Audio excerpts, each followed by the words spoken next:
itu saya rasa secara internasional sudah diakui ya jiwa korsanya itu. Maka saya katakan tadi siaga itu adalah saya filosofikan spirit intelijen atasi gerakan agresor itu bagaimana. Jadi kalau kita siaga saja tidak ada punya spiritnya itu. Jadi makanya menarik saya katakan tadi spirit siaga itu adalah spirit intelijen dan spirit Indonesia. Sekian, terima kasih, selamat pagi. Assalamualaikum, salam sehat. Waalaikumsalam, terima kasih Pak Ridwan di Kalimantan Timur untuk pendapat Anda Pak, selamat pagi. Di belakang Pak Ridwan ada Ibu Lia di Makassar, Sulawesi Selatan. Ibu Lia, selamat pagi. Assalamualaikum. Waalaikumsalam, silakan Bu Lia. Ya, jadi tadi malam sempat saya lihat ya, istri almarhum tentara yang gugur itu diwawancara. Saya sedih dan juga sekaligus emosi ya. Kenapa KKB itu sampai sekarang itu tidak bisa diambil tindakan yang tegas. Malah makin menjadi. Jadi kan perhitungannya ini kan hanya untuk membebaskan pilot ya. Jadi satu orang. Jadi memang harus bikin strategi yang matang. Jangan sampai hanya membebaskan satu orang, tapi korban sudah beberapa ini korban ini, ya. Jadi ya betul saya katakan tadi bahwa sedih ya melihat banyaknya korban yang sia-sia ini. Jadi memang harus tentara atau siapakah yang mengambil tindakan itu harus memang perhitungannya atau strateginya harus matang. Sehingga pilot itu bisa misalnya bebas dan juga tidak ada yang gugur. Itulah yang dihindari. Mudah-mudahan ke depannya ini TNI kita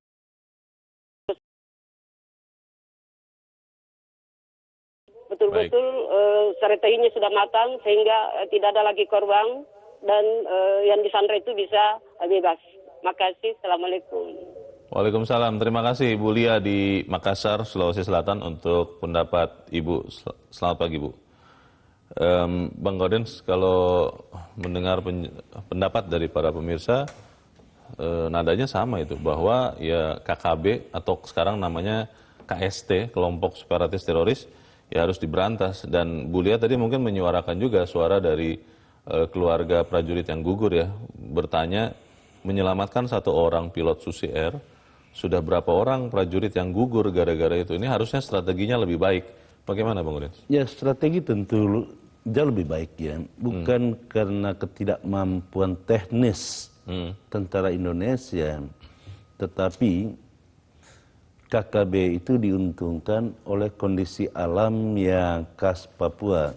Kita memahami, Nduga itu daerah tropis pegunungan. Itu ketinggiannya itu sekitar 1.500 sampai 2.500 di atas permukaan laut. Yang kondisi hutannya itu oksigennya sangat tipis. Bagi orang yang baru pertama kali memasuki daerah hutan Nduga itu tentu ngos-ngosan. Susah bernafas ya? Susah bernafas. Termasuk TNI yang memang orang-orang terlatih? Tapi bagi orang OPM atau KKB ya dari kecilnya hidup di daerah pegunungan, lahir di situ, yang sudah tahu seluk-beluk kondisi alamnya, itu kan digambarkan bagaimana prajurit kita tewas itu di dalam kedalaman 15 meter. Itu. Jatuh ke jurang setelah diserang. Tetapi bagi orang Papua atau OPM itu kan begitu mudahnya melintasi daerah pegunungan itu kondisi alam yang memberikan kemudahan bagi mereka. Tadi apakah tidak bisa menggunakan peralatan-peralatan modern? Drone atau geospasial tadi, kata Pak Ridwan di Kalimantan Timur. Tentu kita percaya bahwa intelijen kita sedang bergerak dan mengetahui di mana persis tempat lokasi pilot itu, sehingga sejumlah tentara itu datang ke sana, tetapi belum sampai ke sana. Padahal mungkin tujuan ke sana itu untuk bernegosiasi, bukan menyerang ya? Bukan menyerang, tetapi yang terjadi itu kan diserang. Tentara kita diserang lebih dulu. Gitu. Nah, pada konteks diserang lebih dulu inilah kita memahami istilah siaga tempur itu. Bagaimana membangun jiwa tempur di dalam diri tentara itu, sehingga walaupun kondisinya itu masih tertib sipil di sana. Di bawah kendali operasi sipil, Polri ya? Ya, di bawah kendali sipil itu kan jiwa tempur tentara itu tidak boleh padam gitu. Itu yang disebut siaga tempur tadi itu. Ini kalau menyitir apa yang disampaikan Pak Soleman tadi dan juga pemberitaan Bang Gaudens, para pemirsa juga berpendapat ini kan menjadi sesuatu yang sulit ketika OPM atau KKB atau KST, namanya berganti-ganti terus, itu menyusup di antara warga sipil. Disebut-sebut bahwa ketika beroperasi mereka menggunakan ibu-ibu, perempuan dan anak-anak dalam tanda petik sebagai tameng. Ini bagaimana menindak mereka? Lalu pertanyaan berikutnya juga pendekatan manusiawi selama ini, negosiasi ataupun persuasif yang lain, itu apa kabarnya selama ini? Ya, kalau kita melihat politik di Papua itu kita harus katakan dengan tegas bahwa Papua atau politik Papua itu memperlihatkan kepatuhan TNI kepada otoritas sipil. Oh, oke. Jadi semampu atau sekuat-kuatnya TNI, seahli-ahlinya TNI berperang, tetap dia tunduk pada otoritas sipil. Dan Papua itu adalah tertib sipil. Makanya lokasi OPM-nya ini di mana? Ya, bukan hanya serang duluan, tetapi TNI berada di bawah kendali kepolisian karena di sana tertib sipil. Oke. Gitu. Yeah. Karena itu di dalam melakukan operasi ini yang di depan tuh adalah polisi bukan TNI. Tapi Bang, ini kan posisinya kalau kita bicara 4 prajurit yang gugur ini Bang, ini kan mereka yang diserang, dan kalau TNI walaupun di bawah kendali operasi Polri sipil, ketika diserang kan dia harus menyerang balik Bang, mempertahankan hidupnya. Ya itu di dalam tertib sipil itu kan ditembak dulu, bukan dia menembak duluan. Oh. Itu kan beda ya. Harus begitu ya? Ya. Karena itu kita katakan di dalam kasus Papua ini ada 2 yang harus berjalan itu. Selain siaga tempur, tetapi jauh lebih penting itu adalah penegakan hukumnya. Penegakan hukum itulah yang dilakukan ketika KKB itu menyusup di dalam penduduk sipil. Yeah. Itu saja bisa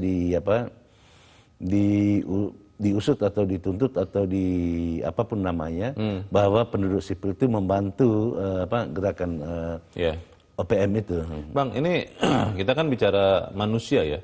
Walaupun kita lihat sejauh ini TNI itu benar-benar tunduk di bawah otoritas sipil, prajurit-prajurit di Papua itu, prajurit TNI itu tidak menyerang lebih dulu, mereka hanya membela diri.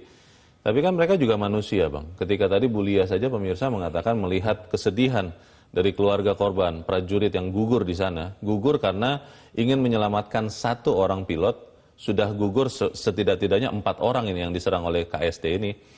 Kan nanti lama-kelamaan emosi mereka juga bisa bergerak ini Bang. Bagaimana memastikan bahwa siaga tempur ini benar-benar bisa terukur Bang?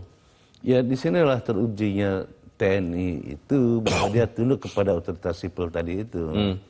Kalau dibiarkan sebebas-bebasnya TNI beroperasi di Papua, mungkin tidak sampai 1 minggu udah selesai persoalannya. Sebenarnya bisa selesai? Bisa selesai, tetapi dia harus tunduk kepada operasi sipil.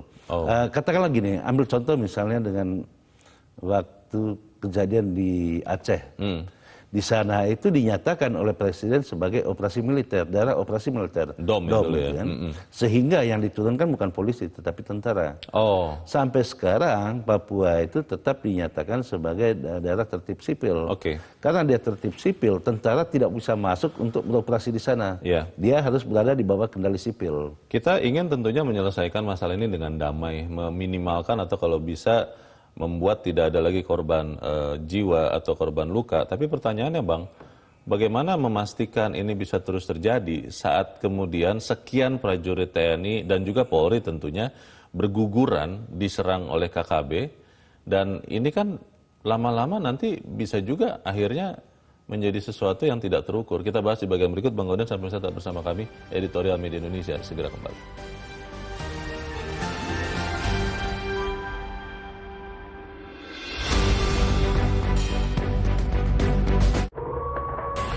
Berantakan banget sih, kan ada Depo Bangunan. Ya, hanya di Depo Bangunan bisa belanja hemat, barangnya